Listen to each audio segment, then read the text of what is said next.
Hello everyone and welcome to CASCAR. We are here at Mosport, otherwise known as Canadian Tire, here today for the Canadian Tire 150 here with the Black Designs Cup Series. Honestly, this is going to be quite a race we are going to have. I am so excited tonight. It is going to be a banger from the start right to the finish. 45 laps of intense racing action between a whole bunch of NASCAR Cup cars on a tight road course. Honestly, these guys have been putting up a ton of fast times, not only in practice, but just ultra competitive times all around. I am super excited today to announce that it is really going to be a fantastic race, and you should really stick around to the end. Make sure you check out Black Designs. They are the series sponsor here with CASCAR, and they absolutely deserve it. That's Stephen Black. Make sure you give him a check out so that we can get some great paints out in the field. Well, in a little bit, we're going to bring up your previous race winner, Stephen Black, up to the booth. But for right now, I'm going to get a couple things set up and out of the way. So we're going to let you go ahead and listen to the NASCAR on Fox, different types of music. And I'm going to get these things set up. So we'll see you all later tonight. And good luck to all of our drivers out there.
Well, I want to say a welcome to everyone that's been able to be here so far. I do appreciate it. It's good to see everybody that has showed up so far. We're heading into qualifying now. We're going to have 10 minutes of qualifying out on track, and these guys are going to make sure that they use up all of that time. We're going to follow along with a couple drivers now so we can see how their laps are going to be doing here throughout the session. Let's take a look right now. We can follow along with the number 81 of Brian Fradian.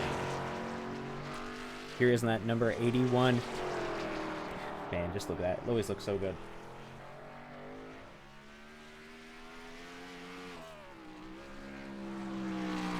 I see that, Matt. I'm sorry that it's going to be having to stuck to your throttle like that. Honestly, I think we all have equipment failures like that sometimes, and it sucks, but hopefully we'll see you in 2 weeks when we go back to racing once again.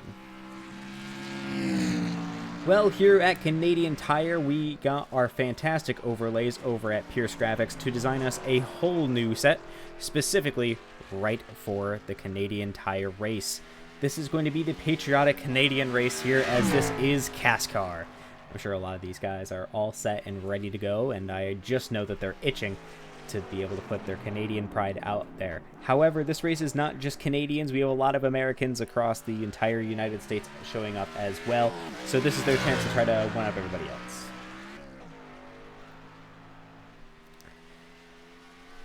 Also, here at Canadian Tire, it is a long racetrack, 2.45-ish miles, somewhere in there, of just plain no, like, there's just isn't a straight. They call it the Mario Andretti straightaway that the number 81 of Brian Fradian just went by, but that is not even a straight away.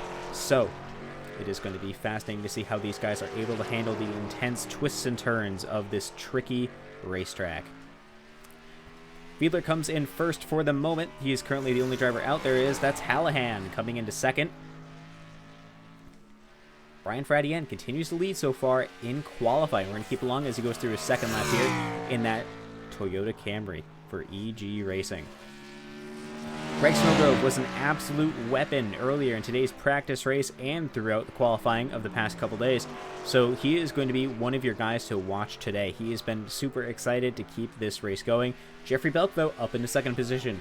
We talked last week with the EG guys, and they are going to be very, very scary throughout today.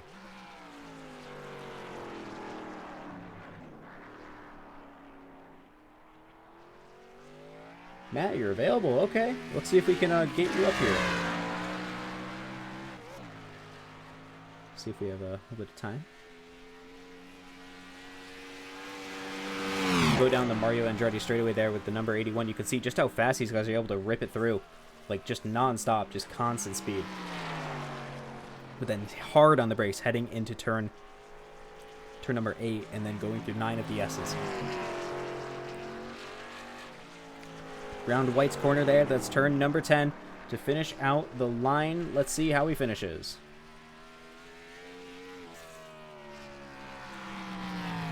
All right, that is going to be keeping Brian Freddie Ann currently up in the lead. All right, let's get Matt up in the booth with us. We can have a guest commentator tonight.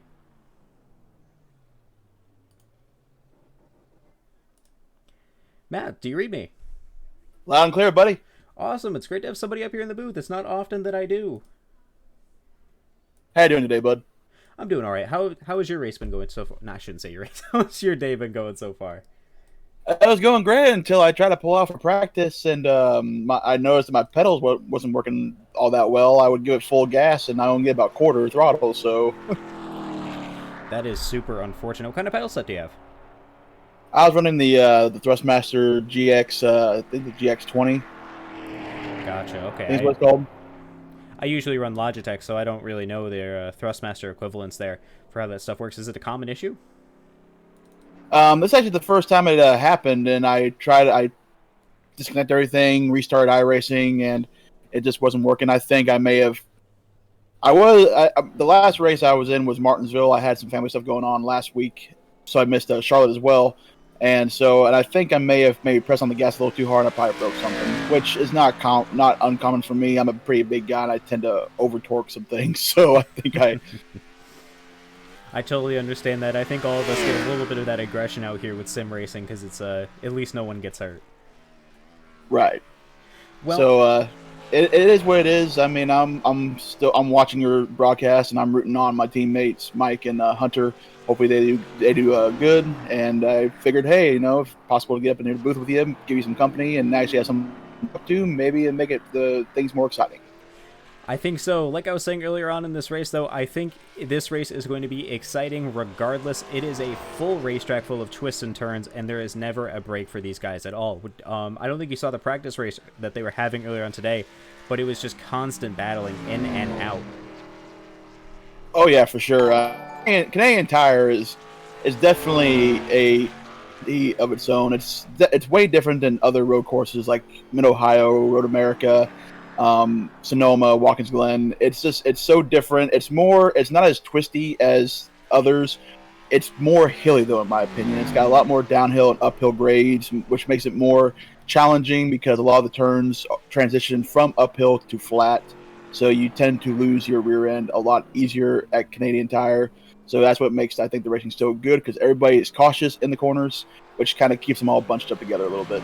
Absolutely. As you said, just that constant hilly effect, keeping everyone all in line. We were just listening to Greg Aguilera saying that patience is going to be the key to winning this race. Paul, thank you very much for the subscription. I do appreciate it, and good luck in tonight's race. Now, I did see a question earlier on in the chat, Matt, and it is a question I want you to answer as well. What is your favorite turn here at Canadian Tire? Honestly, I personally like the S's that come back onto the front where the start-finish line is, because it's one of those. It's not like any other S. It's more of I call it more of a Z, where it's sharp corners and the straights are more, and the lines are more straighter. Unlike the S's that say Sonoma or Watkins Glen, it definitely makes for some interesting final lap passes. We've seen it done in the Truck Series, in real life. Nationwide, and also the Nationwide Series. I think they've ran here a couple times, but it definitely can make for some definite last lap battles and can determine who wins and who doesn't win the race coming to the final set of corners. Absolutely. Even in our practice race earlier on, Greg and Tyler were battling right at the end, and it was super close, and Greg forced himself through, and Tyler just spun him right there at the end just to try to get by. So I wonder if that's something we're going to be seeing here tonight. Oh, for sure, without a doubt.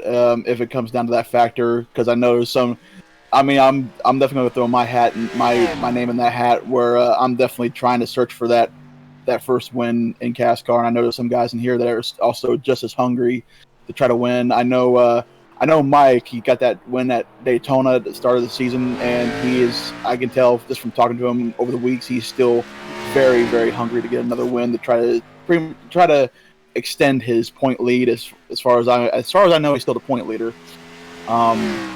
So yeah, it's definitely going to be interesting to see what some of these hungry guys are going to be doing as the laps wind down. That makes a lot of sense to me. It is something we're definitely going to have to keep an eye on here as we're about to end qualifying here. Michael Jennings currently running in 9th as we just followed along. To answer that question I asked you a little bit earlier, what's my favorite corner? It has to be Moss Corner, that really tight hairpin, turns 5 and 6. It is just such a tight part on a hilly thing, and I think it is going to make for some fantastic passes going through, or is going to end up with a lot of spins and just fantastic camera angles. Oh yeah, every corner here is so different, so unique. Each corner poses its own challenges, from either an uphill grade or a downhill grade. The whatever little banking there is, each corner is different, which means you gotta really try to set up each corner differently and basically end it in there and hoping it sticks. Absolutely. We are absolutely going to have to keep an eye on it tonight just to make sure that these guys can get all the way through. Well, once again, before we get started quite shortly as qualifying ends right there, I want to give a big thank you to Black Designs, as they are the primary sponsor here at CASCAR, and they have brought us a fantastic racing for a super long time. Let's see if Stephen Black's here. And it looks like he's not. I cannot interview him, which is unfortunate, as he was last week's winner too. Well, Matt, this is going to be your pick here as before we get the race started. Who do you think should be a person that comes up to interview? Let's see here. Why don't we bring the owner of the Great White North Racing, Greg, number 22. Awesome. Let's bring him up here with us. Oh, did I just moved him to his own voice chat. Greg, it's Noah and Matt up in the booth. Do you read me? I read ya. Well, tonight is going to be a fantastic race, I believe, and you're going to be starting in a great position. How are you feeling? I'm feeling pretty good. I didn't realize that Brian and Jeffrey were going to be this quick, so I'm going to have a fun race tonight, it looks like. It definitely seems like it. Are you under any kind of pressure right now, especially with your practice races that you had earlier on? No, I think I'll be good. I just got to keep my cool and not drive it in too deep. That makes a lot of sense to me. What kind of strategy call are you going to be taking out throughout this race? Try to stay out as long as I can. Hopefully I can make it the full way on a tank of fuel. We're definitely going to have to see. Matt, do you have any questions? Greg, being a resident of Canada and being a Canadian Tire Raceway, does this race tend to hold more value as far as wanting to win it, considering that it is your home track? Oh, definitely. We only go to Canada once on the schedule, and I always got to win it. One of us Canadians got to do it. That makes a lot of sense to me. Well, thank you very much for being up here, Greg. I got to run through our order. So good luck tonight, and we'll hope to have you back up in the booth a little bit later on. Thank you. All right, now that is Greg done with his interview. I'm going to run through our grid real fast, so make sure you follow along so you get to see that fantastic grid. All right, starting in the front row on the... Oh, apparently we're going to start from the second row. All right, from the second row on the inside lane, that's going to be Richard Drake. On his outside is going to be Greg Snellgrove. Then in the third row on the inside lane, that's going to be Paul Ems. On his outside is going to be Kyle Mundell. Fourth row inside lane, that's Brandon Fiedler with Michael Jennings on his outside. Fifth row, bringing up in ninth position, that's Cody Snyder on the inside with Tyler Hallahan, one of your race contestants from earlier on the outside. In sixth row on the inside lane, that's going to be Marc LaPierre with Patrick Coluccio in 12th. Seventh position is going to be Colton Kinsey with Matthew Malvagna on his outside in 14th. Then finally, bringing up the rear of the field is going to be 15th of Sylvan. We're going to have to follow along tonight to make sure we didn't miss anybody else with how iRacing likes to just ignore other people that have qualified. So we're going to keep an eye on that here tonight as we continue to roll out here at CASCAR. One of the problems that you're seeing right now on the broadcast is we cannot just keep a constant blip cam on as it looks like it likes to stick in the trees. But here we are now falling through the race car as we're about to leave the Mario Andretti Speedway. Straight away. Real quick, I remember the first time you said my name in your first cast, and I'm sitting there going, I gotta tell him how to pronounce my last name. It is a problem that a lot of broadcasters have, especially when you just end up with a whole colorful crew of last names. I'm sorry that I butchered it the first couple of times. Oh no! Oh, trust me, man. I ain't heated by it whatsoever. It's a common mistake. It's been my life has been changed so many times over the course of my family's history that it's kind of, even I have a hard time figuring out, because hell, no, who knows, by tomorrow I could be like, oh hey, my name actually changed again. It's like, well, there we go. All right, well, we just went to green here at Mosport. Brian Fradigan off to a fantastic start, able to lead that field. Jeffrey Belk running a little bit wide, going into turn number 1. We head now into the downhole section. Uh-oh, that's a spin out of the 81. Can he hold it on the track? He spins. Richard Drake has to slide on his brakes. That is going to be a lot of cars now having to go on through. Greg also caught up in that a little bit, having to ride through the grass. You can see now that's Jeffrey Belk off into, nope, that Jeffrey Belk is further back now. Kyle Mundell is going to be the one in a fantastic spot now, able to lead that field in front of Rational Richard Drake. Brandon Fiedler going to have to be playing up the catch-up game now, as so many guys are right there with him. Michael Jennings running in 5th for the moment. We do not usually see him so high up earlier on in these races. I'm sure right now he's going to be fascinated. Jeffrey Belk is running away with this thing, currently running in 1st position down the Mario Andretti straightaway. What a start to this race we just had. What are you thinking, Matt? Well, the guys in the back definitely kind of played a smarter approach. They didn't quite take off as hard as the front boys did. So they're kind of taking it easy. I just think they're kind of just taking it easy right now, just kind of running down the laps and just kind of seeing where their car is currently at as far as handling, seeing what the wear rate, seeing what kind of wear they're going to be dealing with here. Kind of unfortunate for the 81 to be spinning like that, and it's just I can definitely tell this is going to be definitely a cluster of events, because some of these drivers are going to be pushing a little bit harder at times and possibly overdriving the corners. Absolutely. We just saw the 8 of Mark Lapierre there just wreck into the S's. That is going to be putting him in a very bad position down, along with Patrick Coluccio, who's also damaged, and Colton Kinsey, who is missing his entire front. This is going to be a tough race for these guys to try to remain competitive. Jeffrey Belk now having a 4-second lead already. He is checked out and is gone. It is now going to be a battle for 2nd position between Richard Drake and Kyle Mundell for the moment, although it looks like Brandon Fiedler is going to be trying to join up in that fight. There it is. Camry. There we are. It is fascinating. So here we go through the Moss corners. There we go. That is going to be Richard Drake ahead with Brandon Fiedler now in 3rd position as they head down the Mario Andretti straightaway. That corner is definitely going to be a challenge throughout the race, considering that you enter the corner going uphill and then it suddenly goes flat on you. That's where your rear end is going to be very, very light. Absolutely. It is going to be a battle to watch for those guys. And I think it's going to really prove, because we saw Richard Drake there able to just fly through that section, but maybe, who knows, next time he's not going to be so well prepared for that sudden change in elevation as we head into lap number 3 here of 45. Bit of a slide there. Currently the fastest lap of the race is set by Jeffrey Belk for the moment. He is checking out for the moment and is just running away. Last week he was running in the Noah's Me Machine Toyota Camry, but it looks like this week he's back to a normal EG paint. You can see that gap there on the broadcast. He's just so far away. The gap just keeps increasing up to 5 seconds now. Richard Drake is going to be the closest driver for the moment, but even he is going to be under fire, and they have to keep it intact here on this twisty 2.5-mile racetrack surface.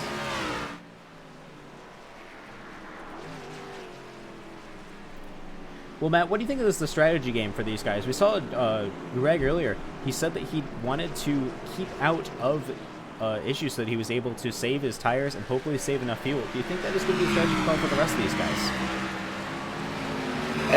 Honestly, I do believe that Greg's strategy is going to be probably the more smart, because you don't want to burn up your tires too early, because considering that most of this track is flat, you don't have a whole lot of grip to start with, even on fresh tires. So as your tires wear, you're going to start losing more and more grip. And these guys are right now, they're blazing through these corners. But as these tires wear, we are going to start seeing their lap times and all that slow down. So some of these guys are, as we can watch, Belk and Drake and Fiedler. It looks like, from what I can see, they are definitely trying to push it right now. If they continue to do that throughout the race, it's not going to work all that well, in my opinion, just because you're going to burn up your stuff too quick and it's going to leave you high and dry toward the end. So I think the more easy approach, like what Greg and the rest of the guys are doing, that's probably the more smarter way to go. Absolutely. Now, one of the other main concerns that I was thinking about throughout this race is for most road courses races, you don't get a full caution. These guys have to find a way to pit under green flag conditions, even if there's a caution out in a certain section of the track. It is going to make for a strategy to be fascinating, as you don't get just a free pit stop unlike other racetracks. Oh, absolutely. It's definitely that's going to definitely play a factor in this race, and it's going. I'm not going to lie, it's going to be really interesting if that comes, which it probably will, as the Drake, Fiedler, and the 34 are looks like they're battling pretty hard right now. So who knows what's going to happen as these guys continue to run as they do. Absolutely. One of the great things about this racetrack that I have found, though, is the fantastic camera angles you get. We see often that the ovals, they just get super repetitive and they're hard to follow, but now we get to see these fantastic shots of, like you can see here, Fiedler trying to catch up to Dre. You can see just that bobbing and weaving he's doing, trying to keep his car under control. We saw there just on a couple laps ago, Richard Drake was sliding through that corner, and that is something that is going to be killing his tires, and those road course tires are not going to stand up to too much of abuse. Oh, without a doubt, these tires are definitely more on the softer end to get as much grip as possible. So they definitely cannot take as much abuse as, say, a tire for like big oval tracks that we normally run on, like Michigan, Auto Club, and all those tracks. So it's definitely, you don't want to push these tires too hard, because not only are you going to wear them out, but also possibly blow them up if you get them too heated. For sure. Now, the one competition yellow we're going to be getting is going to be at lap number 22. That's about halfway through this race. Do you think the tires can actually hold up to that kind of pressure? Because right now, looking at the times that these guys are putting, I don't know if they can do it, as that's a slide out of Richard Drake is now the 39 of Brandon Fiedler. They're going side by side now down the Mario Andretti straightaway, and that's going to be Fiedler taking away second position from Richard Drake. As far as longevity of these tires, just like we saw Drake do, that kind of stuff is definitely it. Your tires are not going to last very long. These guys in the back, like Mike, the 28, 81, Hunter Peach, I think their tires are definitely going to probably last a little bit longer, because it looks like they're not as hard on their tires. They're backing up their corners a little bit more. They're going nice and easy. They're very easy on the throttle. I don't see very much bobbing and even out of those guys, if any at all. Unlike Drake, Fielder, and these guys up front who are trying to try to get up to the front. We're definitely going to see a variety of handling, as far as we'll definitely be able to tell who's pushing it hard and who's just kind of cruising right now as the laps wind down and as we head towards that competition caution. Absolutely. Now, one thing that we've been seeing so far, if you've been paying attention to that relative side on the side of the broadcast there, home viewers, is that gap that we keep seeing between Belk and everybody else continues to grow. But from what it looks like, being able to just see him out of the corner of your eye every now and then in the corners, he is not pushing it too hard. So as you can see, it's being up in a big group that is causing everybody not to only slow each other down, but tear up your stuff as well. So right now, this number 55 machine driven by Jeffrey Belk is going to be driving away with it, as he's able to increase that gap almost up to 9 seconds as he goes down the straightaway, about to head into the S's. Oh yeah, he's got all that room. He's got the whole width of the track to work with. He can back up the corners a little bit. He's not being pressured by somebody behind him. He's in the good spot where he's leading, but he doesn't have to push it too hard to stay up front, because as everybody else battles, it slow, like you said, it slows him down, and it's definitely playing in his favor as we get out of caution. Absolutely. There is the caution out, and we'll be right back to go and see what that was.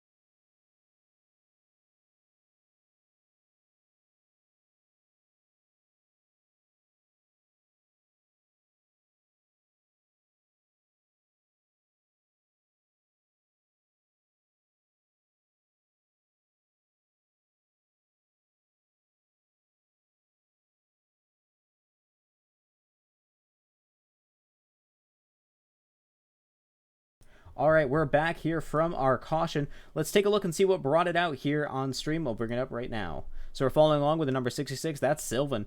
And we're going to see what happens here as he enters through. I believe this is a Chapel Corner. It looks like he turns himself going into the apex of the turn.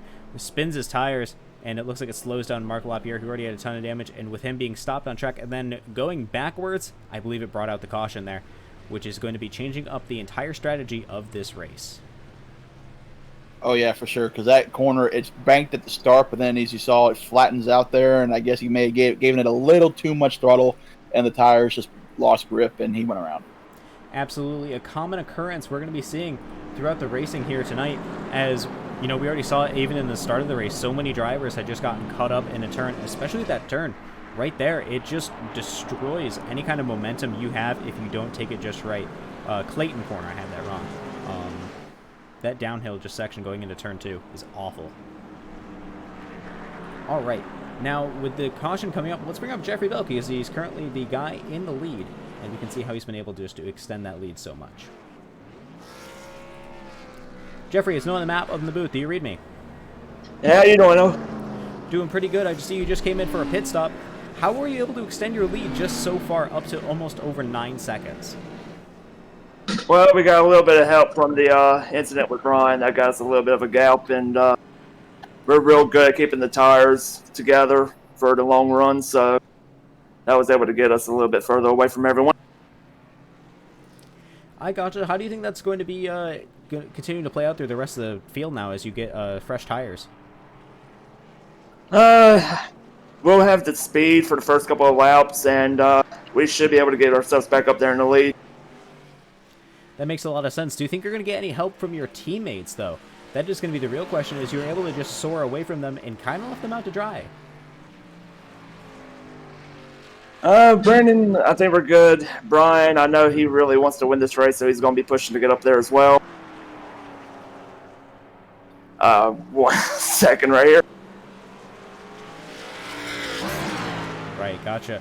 So, with your guys' past road experience, do you think that's going to be helping continue your lead over the rest of these oval kind of guys? But you have seen drivers like Greg being able to just be super fast here, even on road courses. Yeah, I missed the practice, so I just saw the qualifying times. But I know Greg and Richard put in some Western lap times like me and Brian did, and it's going to be interesting. I've got 7 years road experience and just came back to oval, and it's fun seeing these oval guys just come out here running road and still being able to keep up with us. Absolutely, it really does make things interesting, and I think it is going to make for a continued rest of this race. Are you excited to at least be finishing it out now?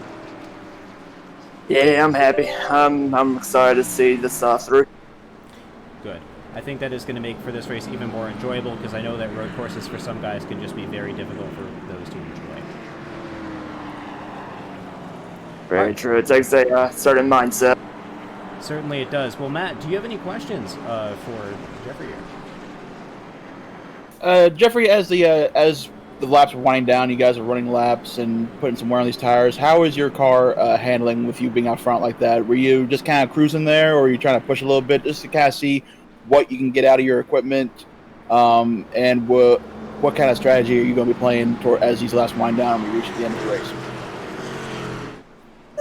For the most part, I was just riding. But the thing is, this track is so abrasive, especially with all the crests and drops, that it still wears the tires through, even if you're taking it slow. So if you were watching towards the end, you were seeing me go wide in some corners because the grip just wasn't there anymore. That makes a lot of sense, and it's something we're definitely going to make sure we keep an eye out for a lot of these guys that did not pit, drivers like Kyle Mundell that really did stay out. All right, Jeffrey, well, thank you very much for your time. I do appreciate it, and good luck. Thank you very much. Hope to see you soon. All right, that was Jeffrey Belk, driver of the number 55, currently running in 6th position, even though he was able to lead heading into the caution. All right, we're on lap number 9, about to go into lap number 10 as soon as we finish up this pace lap. These guys are 2 to go here at Mosport. I want to thank Black Designs once again for being able to sponsor this entire series, and let me be your broadcaster out tonight, and Matt for being able to join me up in the booth. So far, I'm having a lot of fun here, honestly. honestly, I'm kind of glad that I didn't end up racing tonight because I probably would have been pulling my own hair out because I'm not a good road course racer.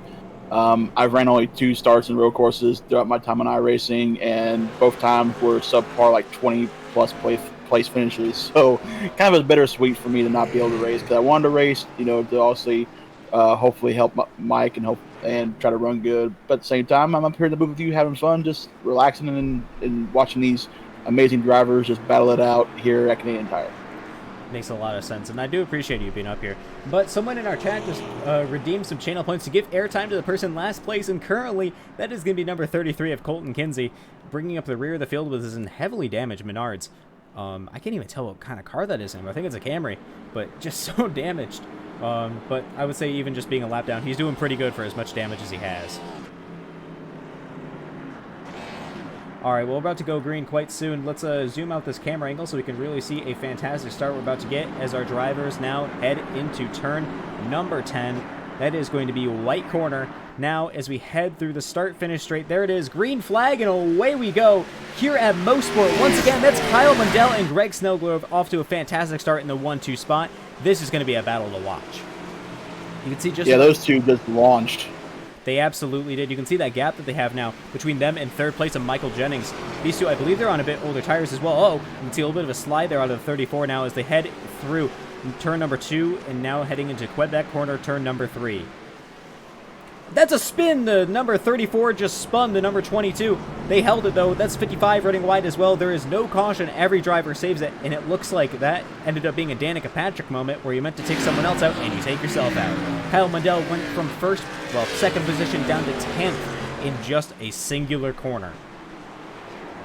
Oh yeah, I think he just kind of. I think he overdrove the corner. Just that little split second time missed of braking can definitely make a big difference, and I think that's what happened there. He just kind of either he hit the brakes too late or he put too much in and locked up the tires and got himself into Greg there. But it looks like Greg has recovered pretty well. He dropped back to third, but he's right there behind second and not too far behind the 28 car, who is currently the leader. Absolutely. Now, in the practice race we had earlier on today, that's number 28, the Paul Ems, just absolutely drove away with it. So we're going to have to make sure we follow on him, unless this is going to be a kind of race where whenever the leader gets out front, they just pull away, and it's going to be more a battle for second position. Richard Drake, though, in that second position once again, now has a new competitor of Greg Snellgrove.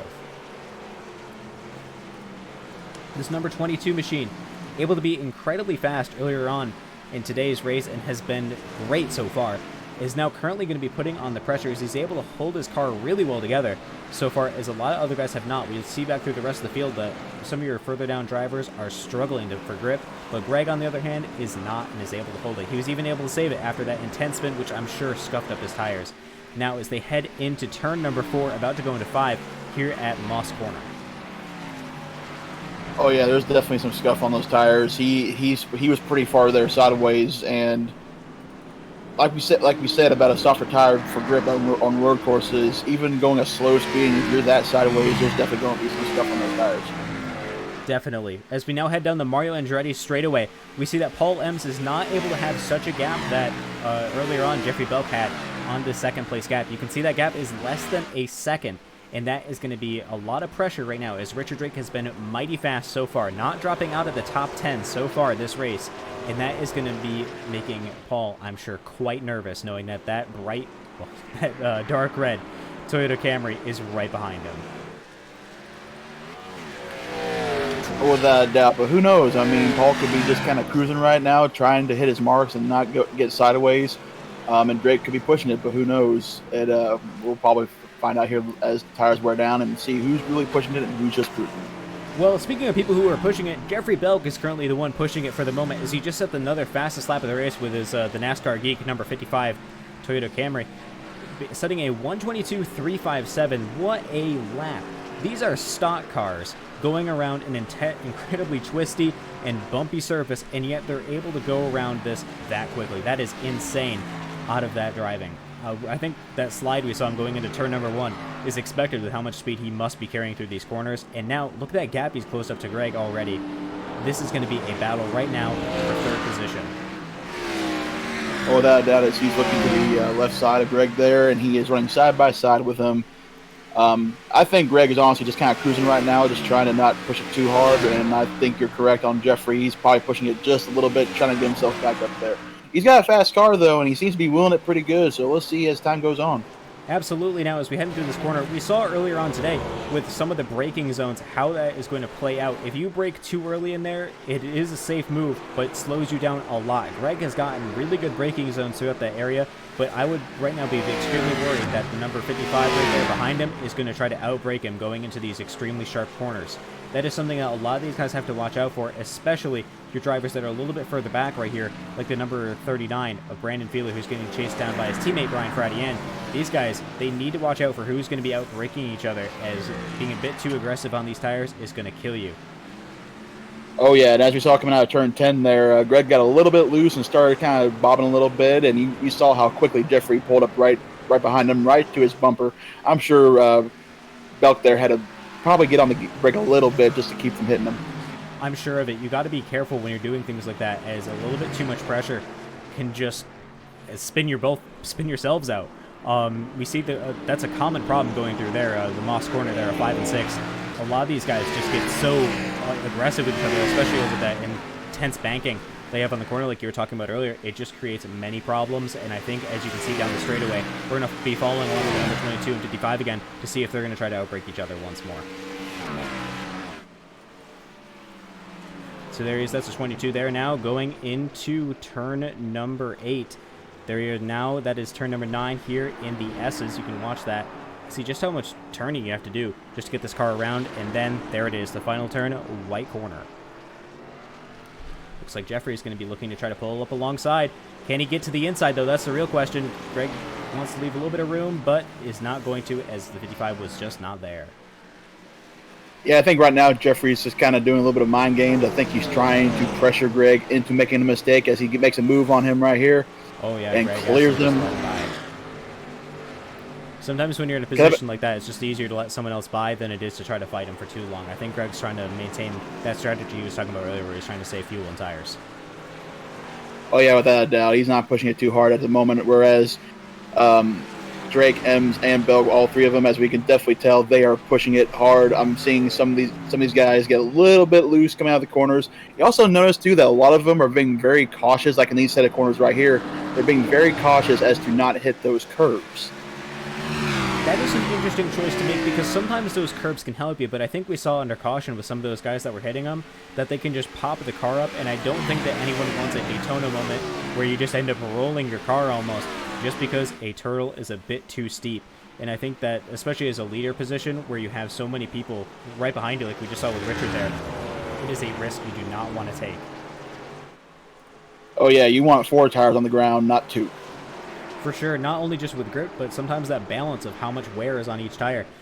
Tire wear is a huge problem, and we've been talking about that, just this abrasive surface and the soft tires.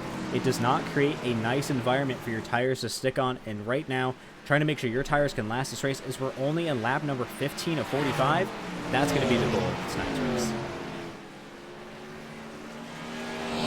You see there, just make it to the end. Oh, absolutely. You can see them now running through Quebec corner here, about to go into the hairpin once more. It's just fascinating watching these guys trying to find a line and try to stick to it the best they can. We can look back a little bit. We're going to jump back to number 39 here, and we're going to watch from his perspective to see what everybody else is seeing out in front of him, to see how everyone else is taking it from his gyro perspective. We were talking about that intense banking. You can see it right there throughout Mass Corner. It's just so intense of how much the car just has to point up and then go right back down. Oh, for sure. And you can definitely see just how bumpy. Even the straight here, you can see just how much his car is bouncing around. This track is not smooth. As Belk said, this track is so abrasive. It's almost like a cheese grater, almost in some areas. It's smooth. It's kind of smooth in others, but it's definitely abrasive throughout most of this track, and that is definitely one factor you're going to have to look out for. Absolutely. Now, here's my question to you, is do you have a cheese grater and a NASCAR tire nearby so that we can do a Larry McReynolds and really show that on camera, just how intense that abrasive surface is? Oh, man, I wish I had. I wish I do. I mean, I do have a cheese grater, but I do not have a NASCAR tire. Damn. All right. Well, as we head now after another lap completed here, we can see the number 39 with just how much waviness is in the surface. I hate to say it like that, but there it is. Uh-oh, that is going to be another driver off into the thing. I believe, who is that? We're going to have to... Look at the 28 of Elms. I stand correct. Yeah. Yeah, it was. It was Paul Ems. He... No, actually, it wasn't. Was it a lap row? It might have been because as I'm looking up at the leader. Yep, it was Sylvan. Yep. Okay, he was getting out of the way. See, that's the one problem with the camera angles like these. It's just hard to tell who's who. Exactly, yeah. They definitely can create a challenge here as some of this happened to M's there, and Brian was able to get around him. It's he must have either went into a corner too hot or he got on the brakes too hard and maybe walked up his tires a little bit. Absolutely, that is something you have to just keep watching out for, especially when you're coming around blind corners like that one. I mean, you know, it doesn't really show because like they're stock cars, but these things are still moving at intense speeds, and just not being able to see someone can lead to basically death at that point, where your race is going to just be over because someone else was on track because they entered in the corner too hot. Well, your top two right now, Richard Drake and Jeffrey Belk, are battling right now for the lead as they're just driving away with it, leaving Greg Snellgrove right behind with a 3-second gap. Nope, up to 4-second gap as they continue to run out here at Mosport. Thank you once again to Black Designs for being our series sponsor here with CASCAR. I know they appreciate it, and I certainly do. I like being out here with all these guys. It's a fantastic racing environment. Oh, without a doubt. I love racing with these guys. Jennings picked me up from another league, and he offered me a ride here in this league. And this is only my first full-time season, but I'm still having a whole lot of fun here. These are some great guys, awesome guys to talk with, joking around. Just most of the time, no, we're laughing our asses off when we are racing here. We can be going 200 miles an hour, and we're laughing as can be. And it's even sometimes a shock that we're even still keeping these cars straight in the corners when we're laughing. Well, it looks like the number 81 there of Brian Fredian was not able to keep it straight, as I'm sure he was talking with his teammate as he spun coming off of turn number 7 as they go down the straightaway. Now, that is going to be probably a pit for him, as it looks like his RPMs are heavily down. Oh yeah, he hit it hard. I mean, you can see his front end is just it went bulldog there, and he's definitely got some damage probably to the engine, so he's definitely gonna have to go in and get some repairs done. For sure. Well, one driver we haven't seen a lot of so far today is Cody Snyder. He looks like he has a really good car condition, a little bit of damage there on the right-hand side, but he's been able to keep this thing together, and that might be a good strategy to play as well, of just slowing down and keeping out of wrecks. If he doesn't have to pit once, it might just put him in a good spot where he's not under too much pressure from anybody. Oh, without a doubt. Like you said, he does have a little bit of damage there, but this track does not really rely on aerodynamics. I mean, we've got that long Mario Andretti straightaway, which requires a little bit, but not too much. So the damage might not play that much of a factor. It might be a little bit, but I don't think it's going to really hurt him at all if he can get himself into position. Honestly, the one thing that I'd be super concerned out on that big long straightaway, as we're going to watch your top two leaders right now go through it, is following while you're back there. You know, we see so many times, like when you're following, especially through corners, your car can just like try to escape out from underneath you. I would not want to be Richard Drake right now following behind Jeffrey, as there is basically a jump that they go over here, as they're about to go over right now. Following behind in the slipstream, that has got to be terrifying, especially knowing that you have to slam right on the brakes to go around a almost 90-degree corner right afterwards. Oh yeah, when you hit that little hump, you know, you gotta. My times racing here, you got to kind of burp that throttle just a little bit, just enough to get that car to settle down as you go over that bump, so that way you don't end up popping a wheelie. For sure. I mean, it brings up another question of brake bias. When you're going throughout these corners, what do you set your brake bias to? Because you want to make sure you have enough ability to turn around these corners, but you don't want to plow through a corner either, as that is going to be the huge question here today. As especially with the hill, when you have a big banking and stuff like that you see at the ovals, it's not really a question as it's consistent. But when you have inconsistent banking, yeah, brake bias either needs to change constantly, or it is going to be sending you around in one corner and is going to not be enough in another.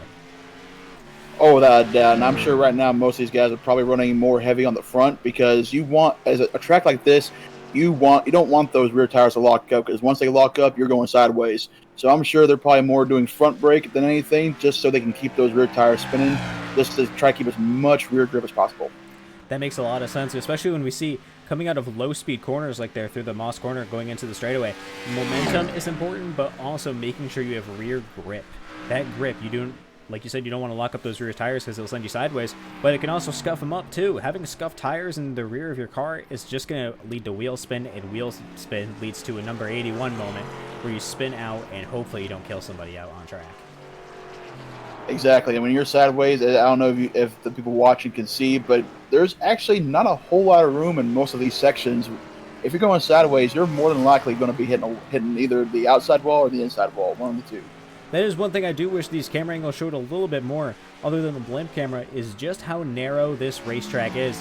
Sure, you can send it too wide through a lot of these corners, but with how much the car just moves around over the entire track, you do not want to, with how dangerous it is.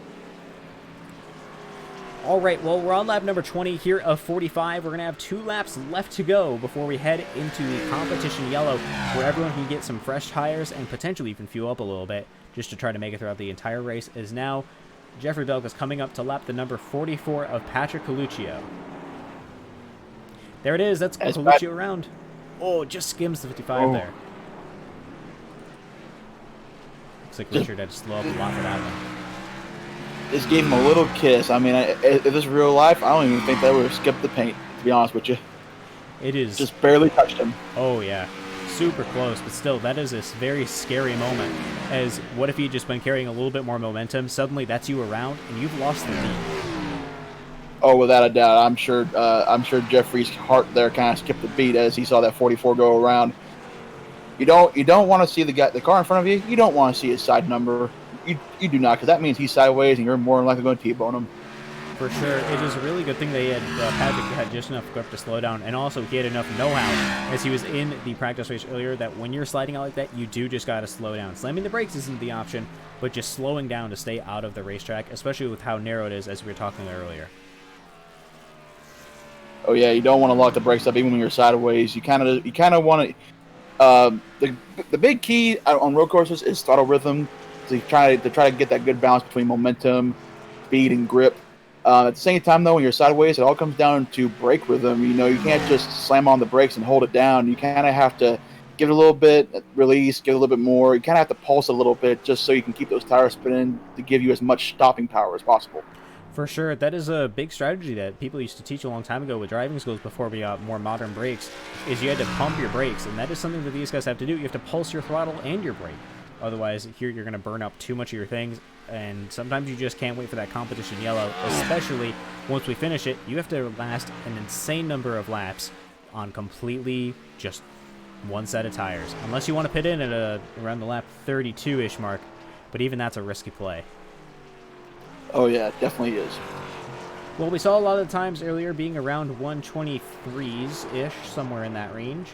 Right now, Jeffrey Belk is about to complete another lap, and is about to set across the line, a 124.2. That is pretty quick. But that's still a 2-second drop, and a lot of these guys are up to 3 or 4 second drops from their best times, which is not going to help them in the long run. It leads to the question of, when do you pit for tires? This is the last lap that we have green flag, and I believe this is going to be Jeffrey Belk taking it home, unless he makes a big mistake here at the end. Oh yeah, we see everybody. They're already sliding on fresh tires, so who knows how bad it's going to be when their tires wear out. When they get toward the end of the tire's life, it's definitely going to be.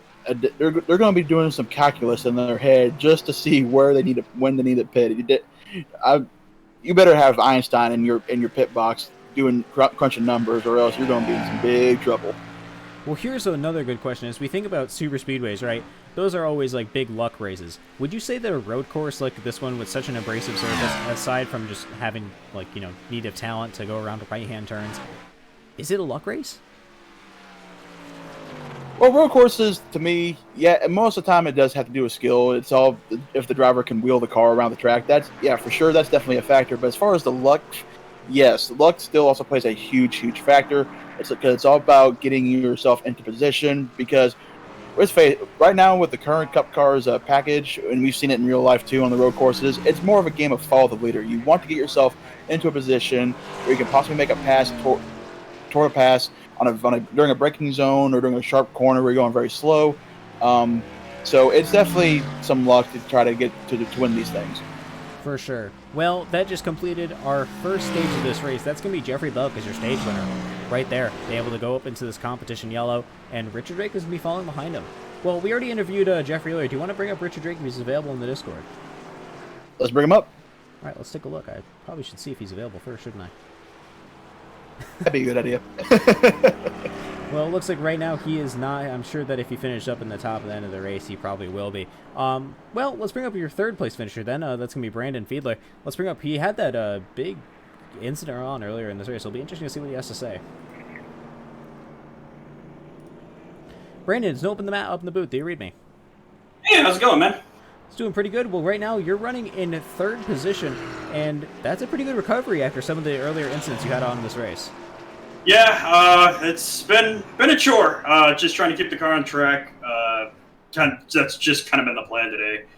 Did have a little bit of an oopsie on the first caution, trying to catch up to the pace car, but got the fast repair taken. I got a little bit of nose damage on the car from bumping into the back of Greg when Paul got turned. But car's still fast. So was reeling in Drake at the end there, so can't really complain about it. For sure. How has your team strategy been playing out so far throughout this race?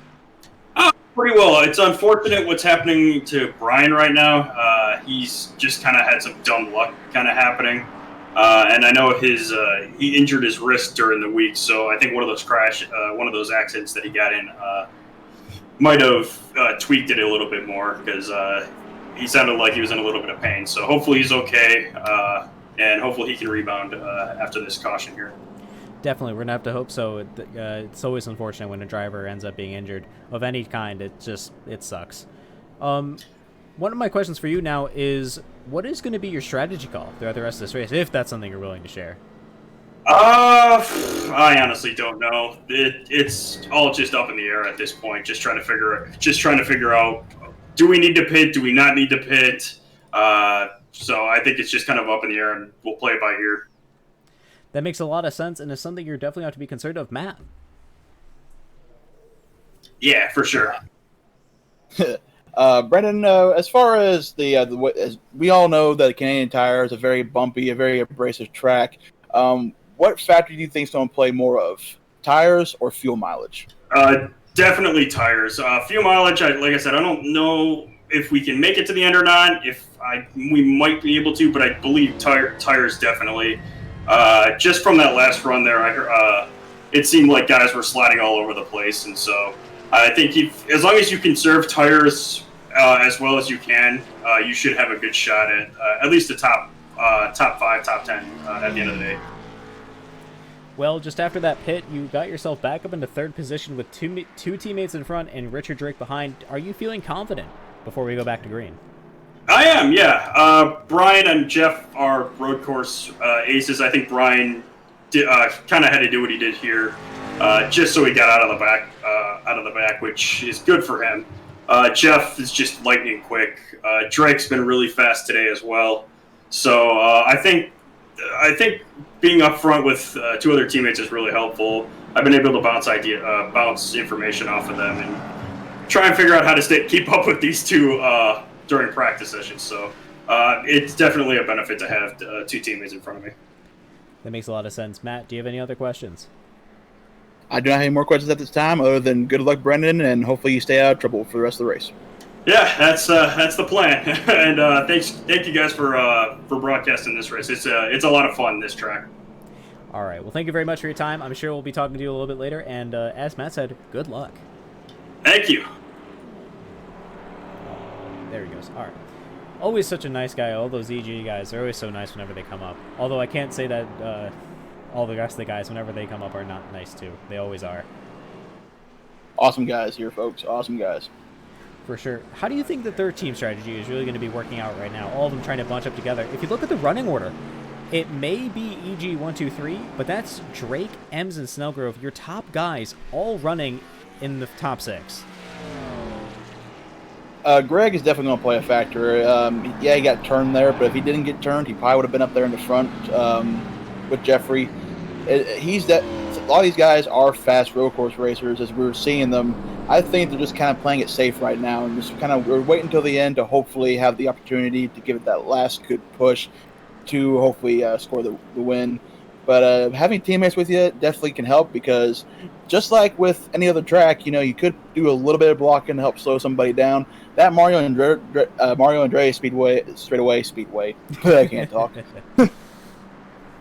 It is long enough where drafting does play a small factor, so you could get a little bit of side draft on somebody to slow them down for your teammate. So a lot of factors come into the equation when it comes to having teammates around you as opposed to not having teammates around you, or just someone who is willing to work with you in general. That makes a lot of sense, and it's definitely something we're going to have to keep an eye on here as we continue on throughout the night. Before we continue a little bit more, I want to say another thank you to Black Designs being our fantastic sponsor for the Black Designs Cup Series. I would be interviewing Steven right now if he was here, but he is not. Or not even just interviewing, being able to make fun of him a little bit. I think that's everyone's. Everyone likes to do that. However, I'm sure that wherever he is, I'm sure he's disappointed on missing this race, unless he just decides that he hates Canadian Tire, which is possible. I was talking with Wes, and apparently he hates puppies, so.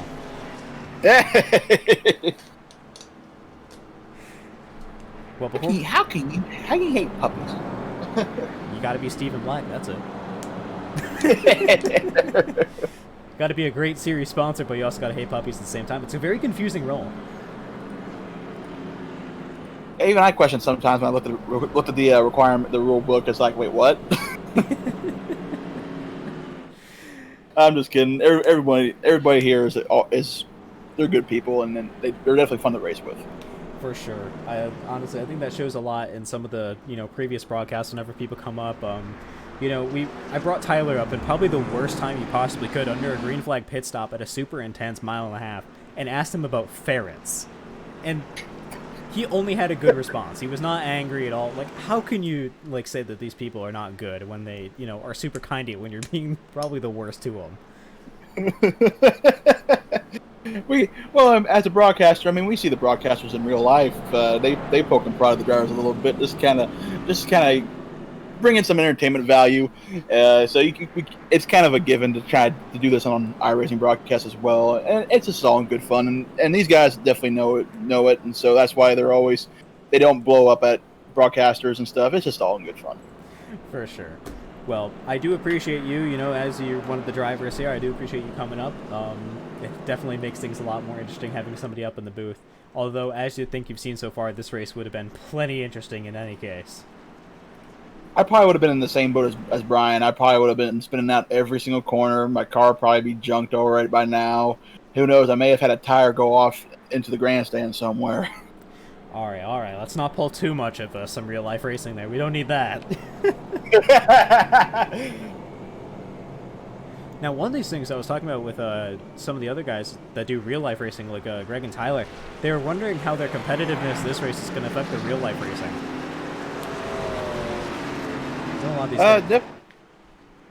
Yeah, I can agree with that. It can form a kind of a odd form of PTSD, maybe a little bit. Yeah, I think they're still going to be able to recover anyway and make it interesting. All right, well, here we are about to enter turns 9 and 10 here at Mosport. This is going to be a fascinating start. We're going to have a lot of your top guys all up right in the front. Your entire top 6 is just everyone that's been able to lead so far. So I think it is definitely going to make this race a bit terrifying on this restart. Oh, with that.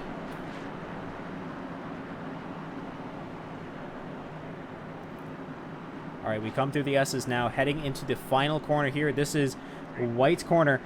Turn number 10 here at CASCAR. There it is, green flag, and away we go here at Mosport once again. Brian Fradian off to a fantastic start. Jeffrey Belk following right behind. The same with Brandon Fiedler. It looks like Richard Drake is going to try a move on the outside. Does not make it. That's EG 1, 2, 3 for the moment. We're going to see if they're going to be able to hold it though, because Richard Drake has been fast all night. Can he keep it up? That is going to be the real question. You can see Greg's. Brian got it. What's that? Oh, go ahead. No, I'm sorry. Go ahead. I was about to say Brian got a really good launch on the restart, but here comes Belk coming right at him and that 55 is just—it's a rocket right now. It's running on rails, as the pros would say nowadays. For sure, that thing is just gone. I don't know how he's been able to just keep that thing so fast. If we ever get a caution again, we're definitely going to have to ask him. Or if at this rate, if he takes home this checkered flag, we're going to have to. We can see now, though, that a lot of your guys are running a bit more single file, going into that follow the leader aspect as your top 3 are pulling away. A little bit more bunched up throughout the rest of the field, but still, it is going to be your top 6 is all your road course drivers. So far, everyone else has been struggling just a little bit. One of your other drivers I thought would be running up a little bit higher is Tyler Hallahan, running in 13th position. Although, I still think with a little bit left of this race, if he has it in him, he's going to be one to watch. There it is. That's Greg Snellgrove now heading into turn number 10, trying to put a little bit more pressure on the number 41 and the 39 there. You can see just how close they're all getting together. This is all 3 different teams, all bunched up next to each other, except for Paul, who's going to be trying to help Greg as much as possible. And we got 15 laps to go, and that may not sound like a lot, but on a road course, that's an eternity right there. I mean, hell, we looked at the Watkins Glen races in the real life Cup Series. 90 laps around that circuit, which doesn't sound like a whole lot until you actually look at the run time and just see how long it takes them to complete 90 circuits around that course. And Canadian Tire is just about the same length as Watkins Glen, if maybe not a little bit longer, as a matter of fact. So 45 laps is definitely a long time here. So 15 to go, it's still quite a ways away. For sure. It is a very big distance. Like, as you're saying, looking at the running time, I mean, these guys are hitting like around 124s right now. And still, like, you might think that's really fast, especially if your stock cars are on this thing. But 15 of that is going to make for quite a long race and a really big strategy call. Do you pit in for tires early on to try to get a little bit faster? Or do you try to stay out? Because stock car pit stops may be fast. However, still, it is going to make things difficult trying to recover, especially if someone in the top does not pit. We are definitely going to see a mixture of different strategies here, from pitting for tires for the grip, as opposed to some people probably are going to stay out if they have the fuel to make it, just trying to gamble a little bit, which a lot of times we've seen on road courses, the gambling definitely pays off in real life. We've seen a lot of drivers over the course of NASCAR's history of drivers just staying out when they had the fuel and they were able to make it to the end. So it's going to be very, very interesting to see how the final 5 laps plays out. For sure. Right now, we can see that driver that's been on rails all night, Jeffrey Belk, has extended himself up to a 3-second lead. I think this is the strategy that Jeffrey's trying to take, of just gain as much distance as possible and just stay out. He does not want to try to put himself under pressure from people behind, so if he can gap everyone right now because he has the talent and he has the car to do it, it might just be the game to play. It might be, as he gets a little loose there going into that hairpin, just a touch, but he was able to recover right there. That's definitely going to play a factor as a tire play. For sure. Sometimes driving it deep like that, it may feel faster, but it ends up being a lot more dangerous. Especially you can see the rest of the field here who are all bunched up, able to keep it a lot more together. We've so far seen that it's been really difficult for these drivers to keep it together, but they've been doing it so well. And I think that's what happens when you have all your top guys all up together. Oh, yeah. And the one problem about being bunched up like that is the fact of if the guy in front, which is currently Brian, the lead car in this group, if he gets on those brakes a little too hard and slows down too much, it's going to cause an accordion effect, and next thing you know, it's going to be a roadblock. For sure. That is one thing that they've been trying to keep an eye out, is roadblocks on the course. If there is someone going to be reversing on the course, or 2 cars are out on the middle of the track, they are throwing the full course caution and not just a sector yellow. This is to prevent a lot more issues from happening. However, something tells me that having these guys all bunched up and hitting together in an accordion effect is not going to save everybody, especially when you have such a narrow racing surface. As now Brian heads through Quebec corner here at Mosport. Say, Brian's actually pulling away a little bit from Fielder, Drake, and Ems and all them. He's kind of put a little bit of a gap there, so he might be pushing a little bit himself, just trying to probably following the same strategy that Jeffrey is, trying to get some distance on the other competitors, and maybe going to stay out just so he can either have a chance to win or maybe even just have a good finish. For sure. Right now, I wonder if this is going to be a strategy from EG, is try to get your top 2 guys to pull away, and Brandon playing block for the moment against Richard and Paul, as those two of Richard and Paul Ems have been able to just pull away whenever they've gotten to the front. So maybe that is going to be their strategy call now, is try to keep someone behind so that they don't get through, and then try to keep this race going in their favor. Sometimes when you have really good teamwork, you can make strategy calls like that, and as much as some people don't like it, it is just the way to go. Oh yeah, that for sure. But it seems like these guys are actually starting to spread out a little bit more too. I get it, and it comes down to strategy. Some may be pushing it, some may be just kind of cruising right now. We know Greg trying to save fuel here, so he's probably backed it down a little bit just so he can hopefully have enough fuel to the end. But let's see what happens as say the next I would say 8 laps or so. For sure, that is going to be the key moment to watch right now for strategy calls. After that is going to be a dash for the finish. But right now, it is a real question of how much are you going to push to try to save your tires. Right now, Greg, as we see, is doing a pretty good job of, keeping off the pressure and not trying to fight up too much. But Jeffrey Belk, a guy just, I believe, 2 laps ago, set the best lap of the race with a 121.458. What a lap. That is just gone. How these guys are able to do that, I'm not quite sure. But sometimes you just end up with drivers that are able to do that. Maybe this is going to be Jeffrey's, I don't want to say single courses. He's won earlier on in the season. But this is going to be one of those races where he is just going to come in and dominate day in, day out. Oh yeah, the planets will align, the moon's shining just right, and everything. It looks like you said, it looks like everything is just fell into place for him to be the car to beat and just be out front all day long. Which, when you're a competitor and you have those kind of days, those are the days you remember, because it's the day where you look back and you're like, that was one of my best days. And later on in your career, you want to have as many of those days as possible. We know drivers like Jimmy Johnson had plenty of those days where he was able to just dominate and take home 7 championships. So honestly, it's not a surprise that even on iRacing, sometimes those kind of situations, just the stars align. We have seen that certain drivers sometimes just get faster pit crews for certain races, and maybe this is one of those cases where all of a sudden iRacing's decided with its random number generator that the number 55 is going to have twice the grip as everybody else. Oh yeah, and it's definitely looking that way, because as I'm looking at the gap between him and Brian, that gap is actually ever so slightly spreading out as the time goes on. With each lap, it looks like Belk is just gaining a few more tenths here and there. So he's definitely pulling away, but Brian's also pulling away from Fielder. Fielder is right now under pressure here by the 41 of Drake, as Drake is closing in, and Elms is right behind him. For sure, right now with Fielder trying to pull away from Drake, but Drake closing in. I wonder what it's going to mean for people like Paul or Greg, where they're able to see this kind of battle out in front of them and are hoping to capitalize. However, if it means that if they get a little bit too close, trying to edge each other on, trying to get each other to spin, I wonder if that means that they're going to get caught up in it too. I believe that's stuff we've seen earlier on, especially with some of these more intense corners, where it just completely ends up destroying your car and clearing it to the mission. Oh, for sure. And as I'm looking at Greg, it looks like he's falling back just a hair. I think what he's doing right now is just trying to keep his position, but at the same time not be too close to the guys in front of him, just in case if they do race a little too hard, as Brendan got a little bit loose there going to that corner there. Greg is probably trying to stay far back a little bit, just so in case if those three do get together and start wrecking, Greg has got enough time to either slow down or have time to find a hole and go right through it. Absolutely. I mean, we already saw Greg earlier almost get spun going through the corner right there, corner. So I'm pretty sure right now he's having a little bit of a flashback there, trying to make sure he does not get too close. However, you can see him just how close he is to Paul now as they go through the Moss corner, just with how tight it all is. Oh yeah, and with Brandon getting a little bit loose there, going into that flat left-hand turn there, that definitely bunched him up there. And as you can see, Greg's now falling back a little bit more. Paul is pulled away a little bit. Greg's right now, I think, is just playing the safe game, just not pushing too hard, not trying to pressure anybody, and he's probably putting himself in a spot to where if something were to happen, he has time to react. I'm sure.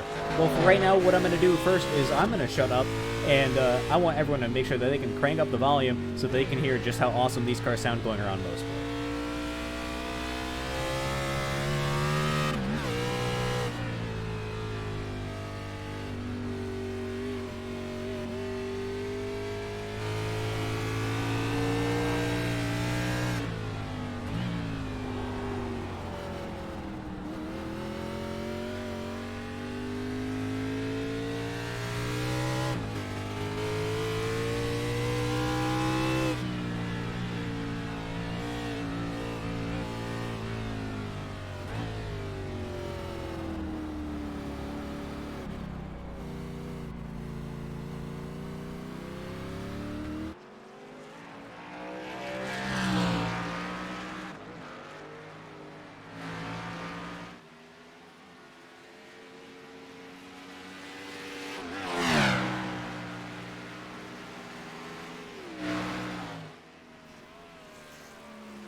All right, let's slowly ease that volume back up just a little bit. Don't want to be screaming a little bit too much, as it is 8 o'clock. I know it can be a little bit later for some of you guys.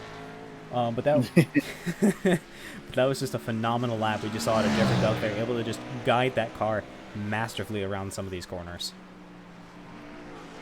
Oh yeah, you can definitely hear his throttle rhythm as he goes into the corners. He gets off it. He puts about a quarter throttle in there. He's definitely putting a lot of TLC into his corner entry and corner exit. Well, clearly it's paying off, as he now has a 6-second lap with 10 to go here at Bowmanville, Canada with Mosport. Canadian Tire 150 brought to you by Black Designs, the main designer for a lot of these cars in the field. Not drivers like Jeffrey Belk here, but for a lot of drivers out in the field, they run Black Designs paint, and it shows, as their paints are always super high quality. Very high quality. Stefan made my Microsoft paint scheme, and that thing looks oh so gorgeous. And I'm looking at, as I look at all these paint schemes on all these cars, he does a tremendous job. Absolutely, he does. I know that I believe he did Greg's paint. Unless I'm mistaken, it's also very realistic. It possibly didn't. I don't know. But he did do a whole ton of them in the field, and they always look great. So, all right, looks like Greg was able to get by Richard Drake, though. That's going to make things interesting. Oh no, that was the number 39. That's Brandon Fiedler, who was having a really good gap, spinning off in turn number 9 right before 10. That's going to make this race a lot more interesting for him, as he was having such a really good race, running in 3rd position. He's now down into 7th. He's got a lot of gain to catch up, especially trying to get by Mundell, who's currently been running a very consistent race. He's not been too much of a threat for a win so far, but he's been able to be very competitive in terms of not letting people by. Although one driver that's been able to just absolutely shoot up by people has to be Paul Ems. So far, he's gotten himself up into 3rd position after being involved in a bit too many incidents, I'm sure, for his liking. Oh yeah, but we're like what, about 12, 14 laps on these tires, so I'm guessing the wear factor is really starting to play into it. Tires are probably worn out. They don't have as much grip as they did at the start. So these cars are probably dancing around a little bit more, and I bet you that's what happened to Brandon there. He probably got into the corner a little too hard, and the tires just were not able to handle the pressure of these 3,500-pound race cars just beating down on them. I'm sure, as you were saying, talking about how tire wear is factoring in, we saw at turn number 6, he just drove it in too deep. We're now here at turn number 9.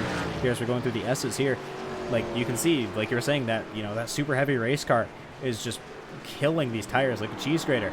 I kind of wish it was in our budget expense to take a cheese grater to a NASCAR tire, which will show just how much these things eat per lap. But, well, I think enough is enough just to show just how much these guys are falling off the times. With Jeffrey Belk, his last lap running a 124.4 when his best is a 121.4. 3-second drop off. Oh yeah, these worn out tires, you're going to run a whole lot slower. And if you even try to keep your time consistent, yeah, you're going to get sideways. For sure. We saw a little bit of another driver off into the grass a little bit earlier on. I believe that was Hunter Peach there, but I'm not quite sure. Sometimes it's a little bit difficult to tell from these more wide-angle shots. It was a red and black car. It may have been Hunter, but it looked like a Toyota there for a second there when it was shown on screen. It could have been, I think, the 74 there of Merle. It very well could have been Brian Merle. I don't know. We haven't seen Brian a lot so far. His only race before this was at Talladega. So we're going to have to make sure we check back in with him again in 2 weeks to see what kind of things he's going to be running. Although, even though he may be a rookie, he's been doing a fantastic job of trying to keep positions. And right now, running in, 13th position right now for a track he is not really, I'm sure, has not practiced a ton for against a lot of competitive guys. He's doing well. Oh yeah, and if you're new to iRacing or if you're new to league racing on here, it's definitely a learning curve, and I can definitely attest to that because I'm still in my process of trying to learn how these cars handle. Because as we all know, iRacing tries their best to keep up with motorsports as far as aero packages, handling setups of the actual car, and since NASCAR constantly changes the package, it definitely throws a learning curve trying to keep up with the car and trying to get a handle on how the car, handles. That makes a lot of sense. As much as Stephen Black hates it, I know he complains constantly about the changing package. it definitely does have an effect on these cars and the way you have to drive them. You know, if you're going to be driving them really aggressive one day, it does not work the other. The bottom line, we saw that at Charlotte. The bottom line at Charlotte used to be the most dominant lane, basically on iRacing. But now, you try to drive the top lane, and it's going to be faster, but turns 3 and 4 are going to plow. So at a track like Mosport, we don't really see cup cars around here anymore. So it is going to be interesting to see how these guys have to handle it. You know, this is like the new Daytona road course to these guys. Oh, for sure. And let's be honest here, Canadian Tire is more so ran by guys like Indy, Formula One, cars that are built for road courses, that are made to have as much grip as possible. And here we are with NASCAR Cup cars that have a very good, as far as aerodynamic design, but they're not really designed for road courses. They're more designed for your big oval tracks, Daytona, Talladega, Charlotte, Texas. But the fact that these guys are wheeling these things around a track like this is just mesmerizing. And as we can see in the cockpit views that we saw earlier, just how much wheel work goes into just going into a simple corner. Absolutely. Now, one of the things that I'm surprised we have not seen a whole ton of is wheel hop. We have not seen a ridiculous amount of it, and I think it has to do with the design of this track being just so, like, all the corners are very, like, they have just, like, the right angle to them. You know what I mean? Like, the radius is just right of each corner where there's not a ton of wheel hop. I think the only case you really get wheel hop there is in turn number 5 here at the Moss corner. Oh yeah, flat, sharp, whereas other corners do have a slight banking to kind of help that car turn into it. It's that, yeah, I definitely agree with you there, bud. That makes a lot of sense, and we're continuing now, heading into quite soon lap number 40. If we jump up to the field, to your leader right there, that's Jeffrey Belk. He's currently rounding turn number 10. That's white corner, and he is now going to be crossing the start-finish line to bring us to 5. That is going to be lap number 40 of 45 here at Mosport. He's been doing a fantastic job, able to lead. He's definitely got the most laps led, and I don't think anyone's going to take that away from him now. But this has just been a fantastic race, and thank you to you, to Black Designs, for being able to put on such a fantastic racing series. That's Brian Merrill Jr. there at turn number 1 and 2 off the track.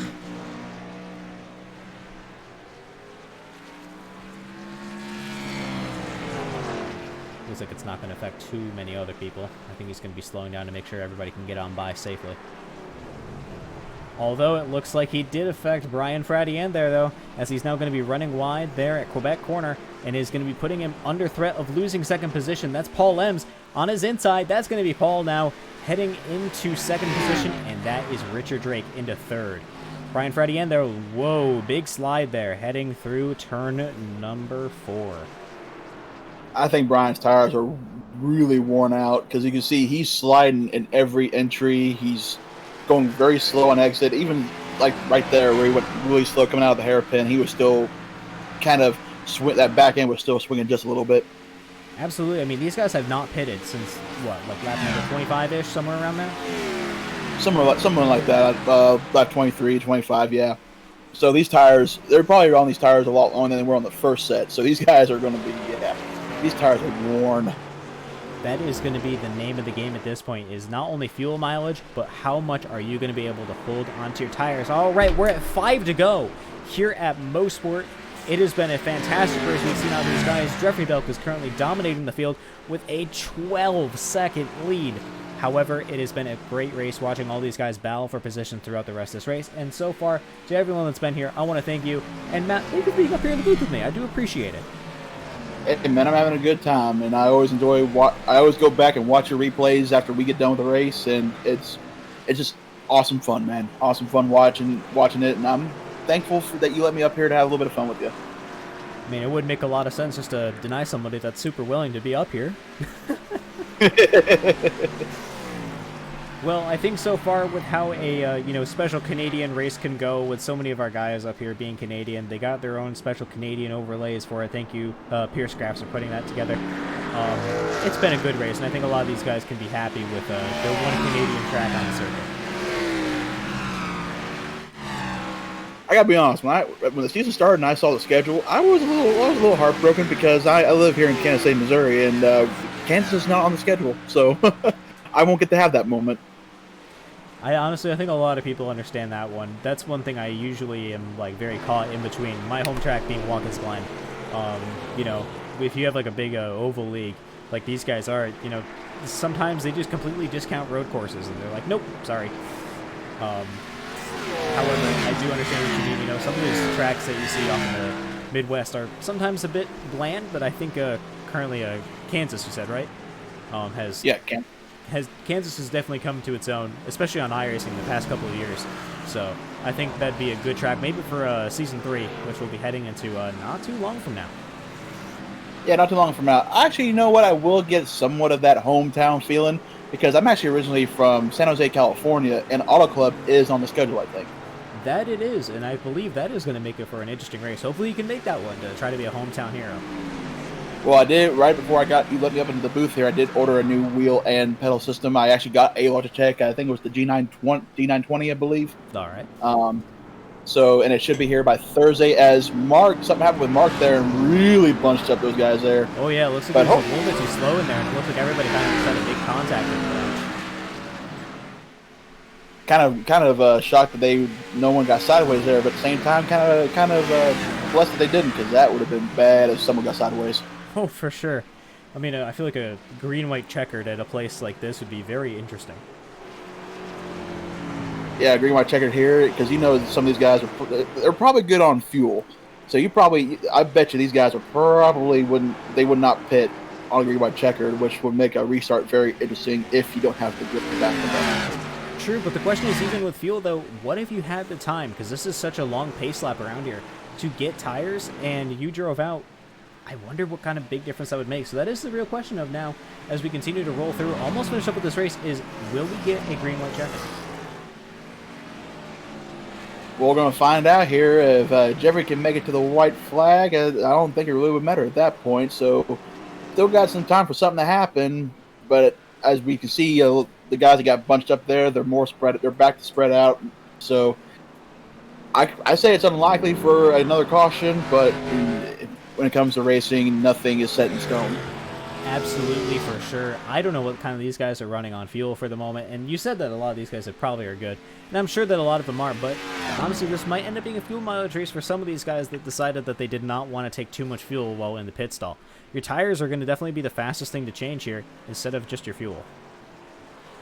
Oh, for sure, and as I think Belk has honestly backed down a little bit because he did have a near 13-second lead, and here he is now, the gap only being about 11.5.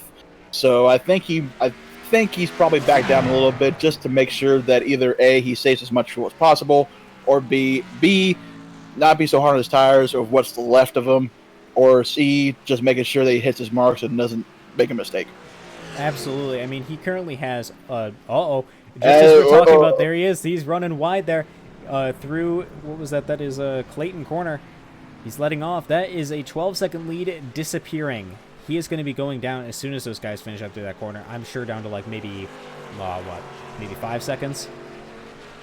We'll see here as it went from 11.5 down to 10 even, but it looks like it has stabilized there. 7. There it goes. Oh, yeah, there. All right, well, looks like he's going to keep it at 8, so we only lost about 4 seconds on that one, but still, that has got to be a huge moment where you just got to be breathing a lot, as he almost just lost an intense lead if he just overdrove it just a little bit more in that grass. Oh, very. As you can see right there, as he comes out the straightaway, Mario Andretti straightaway, right before it followed him to the other side, we saw those guys coming out of the hairpin. They are not too far back. For sure. Right now, he has to be very careful, as now we head through turn number 9 here at the S's, about to go into turn number 10, White's corner. Now going across into the straightaway so that we can go across the checkered line to get ourselves the white flag here at Mosport. It has been 112 long miles here with the Canadian Tire 150. I'm excited to see how this is going to finish.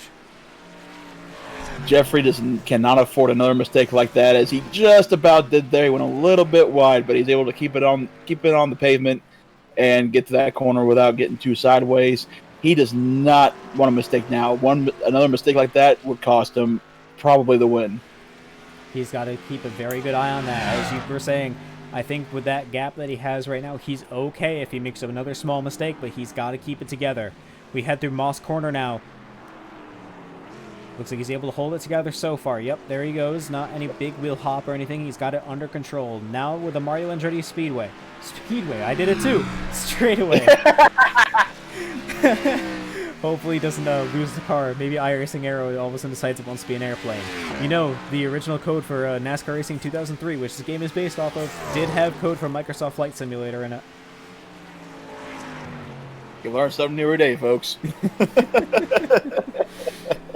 All of a sudden it turns into a Cessna, but I don't think it will as we go into turn number 9 and now turn number 10 here at Mosport with Jeffrey Belk in the lead. We go across the final straight and across the line, Jeffrey Belk wins the Canadian Tire 150. What a performance by this man. That boy drove his Honda end off and just dominated. Absolutely. Richard Drake, Brandon Fiedler finished second and third. Brian Fradian finishes fourth. Greg Snellgrove fifth. Kyle Mundell rounding turn number 10, White's corner, as he now crosses the finish line for position number 6. Paul Ems, it looks like he had a bit of trouble earlier on. That is unfortunate. He was up in third for a while. I think he got caught up in an accident. Finishes in 7th. Sounds like his car is not good. Cody Snyder, 8th. Sounded a little sluggish there as he came down the line. Absolutely. You can see this gap, though, that was there. That is a 45-second gap between Cody Snyder and Tyler Hallahan. Tyler's looking very slow throughout this area. I'm not entirely sure what's up. He's probably doing the same thing Belk did. He's probably just taking it easy, making sure he actually finishes and not goes sideways again. Even though 10th place, Hunter Peach is a lap down, at the same time, you just want to make sure you get across that line cleanly. For sure. Still, being able to finish up in the top 10 at a road course like this is very important. And a lot of your guys that did not show up that are irregulars here, like Stephen Black, they are going to be hurting for points. Especially after this race with drivers like Jeffrey Belk, who's been a threat for the championship from the start. It's going to make things interesting. Tyler Hallahan finishes 9th. Hunter Peach will lap down and is going to be rounding turn number 9 and go into turn number 10 to finish in 10th position. Mark LaPierre looks like he loses it there. That's unfortunate for him. We head over to the number 55 as he's doing his celebrations after a fantastic race win. We're going to make sure that we bring up your top 3. Just had a little bit of Tokyo Drift there. Sometimes you just have to do it, especially when you do a fantastic job and, you know, you've earned it at that point, you know, being able to lead for basically the entire race by an 8-second gap, even after sliding off in Clayton Corner. Like, come on. You got to earn that one. Yeah, that just shows you just how much of a gap he really had when he made that mistake, recovered, and still, those guys were still, they weren't that far back, but they were still too far back to really do anything about it. For sure. All right, now we're going to bring up your third place finisher, Brandon Fiedler. Let's bring up here with us. Brandon, it's Noah and Matt up in the booth. Do you read us? Yeah, what's up, guys? Well, you just scored yourself a fantastic third place position. How are you feeling? A little mixed emotions. Happy that I got third, but it sucks that it basically came at the cost of Brian losing spots there due to a lap car coming back on track. So I'll take it, but like I said, it's a little bit of a bittersweet taste in my mouth, at least. Well, you still ran a fantastic race here tonight. We saw that you had a couple issues every now and then out on track, but still you were able to recover it and you have a good finish. You had a really good gap between you and a lot of the other drivers that had been struggling throughout the night. Yeah, there was the one in that last section there. I know that I made the mistake coming through the S's at the last 2 corners there. But I was happy that I was able to rebound to grab the third place finish. I think I could have gotten Drake, but I think it would have taken a couple more laps. You guys were very close in speed, that's for sure. You and Drake, we had to keep watching that a whole bunch of times because you guys were always right up with each other. Yeah, like I said, the one thing that actually kind of benefited me from that little hiccup on the second to last corner there was I was able to just kind of refocus myself and hit my braking points a little bit more precisely or back it up a little bit and just slowly take it through there, and that actually ended up giving me a little bit more speed toward the end of the run there. Well, I would definitely say that your strategy worked, and congratulations on the third place finish. Thank you. And I'd like to thank everybody that was watching, and I'd like to thank Shredder Plumbing, 921 Mobile DJ, EG Racing, and Weed Designs for getting this car out there and getting it up for a third place spot. Every week you do it to me. Every week. Of course. Of course. Matt, do you have any questions for Brandon here after such a fantastic performance? Well, Brandon, it looked like at the start there you had a bit of an up and down day, but you still brought it home third. So, like you said, it could have been bittersweet, but at the same time, though, a good finish is a good finish. For sure, for sure. Like I said, my main goal for today was just keeping the car on track. I did it for the most part. Like I said, there was a few minor hiccups, but I was able to rebound nicely from them. So I'll take it. Well, I'll still give you the pat on the back of a good job there, buddy. Sadly, I couldn't be on the track there with you all to have the fun, but hopefully I will return to Michigan and hope to see you on the track, bud. Yep. So I'm looking forward to it. Looking forward to it. Sad that we have an off week this week, but really looking forward to Michigan in a couple of weeks. Oh, for sure, bud. All right. Well, thank you very much for your time, Brandon. I do appreciate it, and once again, congratulations.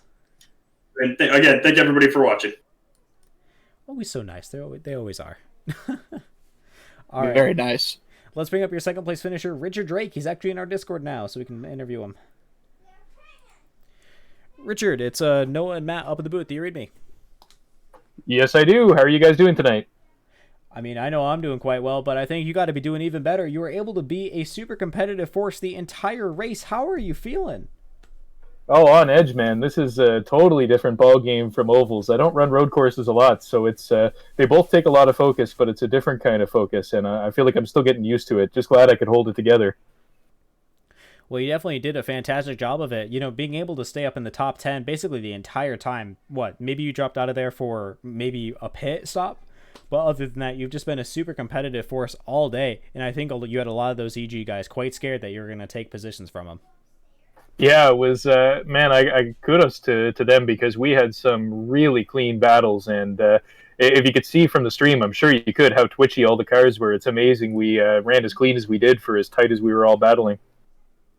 You guys definitely did hold it together. I mean, yeah, you're right. It was quite twitchy watching you guys. You know, we had to be super concerned about how you guys were going to be handling the intense elevation change. You know, there's so many ups and downs throughout the entire course, and then especially that backstretch, you know, whenever you'd be drafting someone or someone's drafting you, you got to be careful. Is someone, you know, going to pull a Cessna and just fly away?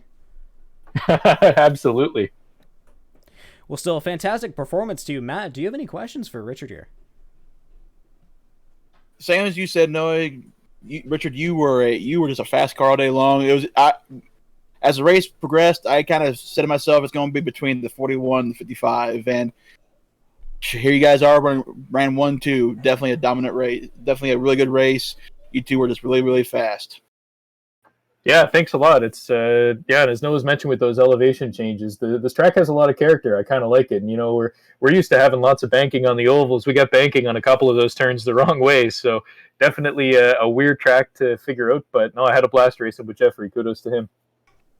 Well, congratulations on a fantastic second place position. You've been super competitive. Is there anyone at home you'd like to thank? Yes, absolutely. Big shout-outs to Pat Healy of the Laker News, my primary sponsor, and thanks as well to Covey's Auto Recyclers, Covey's.com, and Kinetic Racing, my team. So thanks a lot, guys. Thanks for all you do with the broadcast, too. It's a blast to watch them. Thank you for being here, and I definitely appreciate it. And congratulations once again. I'm sure that we'll be having to bring you up in 2 weeks' time when we get back to racing. I hope so. Take care, guys. Take care, bud.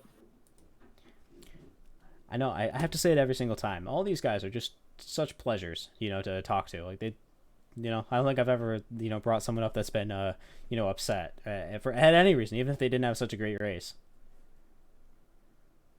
It's just that driver sportsmanship, man. It's like no matter how good or bad your day goes, you just keep your head up, you stay humble, and just focus on the next one. For sure. Well, now it's time to interview your race winner, Jeffrey Belk, in the number 55. Let's bring him up here. Jeffrey, it's Noah and Matt up in the booth. We brought you up earlier, but here you are once again, winner of the race. How are you feeling? I feel amazing. I'm sure of it. You did a fantastic performance. You were able to dominate this entire race. Once you got out into that lead, once the competition caution was over, you just drove away from it. You even had a pretty scary mistake there on Clayton Corner. Like 3 laps before the finish there, and you still maintained a 8-second gap between you and second place. How did you do it? Well, first off, I don't know what you're talking about. I didn't have any incidents. What that was me telling the groundskeeper they were doing a great job, and I was very appreciative of them keeping the grass cut. But the gap, just I don't know. I know Brian. I was waiting for Brian to just start pulling me because I had so big of a gap, and then I was just waiting for my tires to die off because I figured he was saving his. But he had some incidents, and that got I know Richard ahead of him and Brandon ahead of him. But at that point, the gap was just so big that unless I had a major mistake, like actually going into the tire wall there, it was pretty much assured. Still, it's just phenomenal. We had to watch you a couple times just absolutely destroy, the entire track. Even with, we were talking about how abrasive this track is and how much it just murders your tires. You're able to just still keep a really good control of your car. And, we talked about your throttle control that we could hear when we were watching from the gyro cam. I know you said you guys have a lot of road race experience here with EG, but still, what kind of strategies did you think you had to play? Really, once we had the competition caution, we ended up having to take an extra lap, so we knew we were good on fuel for the end. So really, it was just all that throttle control, trying to keep the tires under you, not letting them slide too much, not overheat. And like you said, you heard the throttle control, and that's a major thing here, especially out of the hairpin. If you just try to pin that throttle coming out, you'll just light them up every time. And I actually spun out there during practice the other day. Still, you were able to hold it together and able to create a fantastic finish for yourself and put on a fantastic show. Matt.